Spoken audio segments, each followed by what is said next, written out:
Welcome back to my channel Sunitha Sam.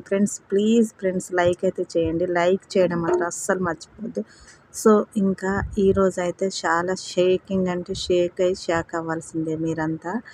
So ఇంకా భరణి గారు అయితే eliminate అయ్యారు. సో ఇది చాలా షాకింగ్ విషయమే నిజంగా చెప్పాలి అంటే. ఎన్నిసార్లు చెప్పినా కూడా నాకు సార్ ప్రతి వీకెండ్ టైంలో చెప్పినా కూడా వాళ్ళ ముగ్గురు అయితే అసలు వినలేదు. దివ్య గారు, తనుజ గారు వీళ్ళు మాత్రం అసలు బంధాలు అనుకుంటూ ఆట పక్కకు పెట్టేసి అయితే ఉన్నారు. సో ఇంకా ఈరోజు అయితే తప్పదు ఎలిమినేషన్ భరణి గారికి అయితే. సో ఇంకా భరణి గారు అయితే ఎలిమినేటెడ్. వీళ్ళు తనుజ గారిని, దివ్య గారిని చూడాలి పాపం ఎంత ఇదిగా ఉంటుందో.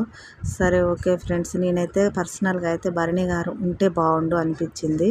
సో మీకు ఏది అనిపించిందో కామెంట్ అయితే చేయండి.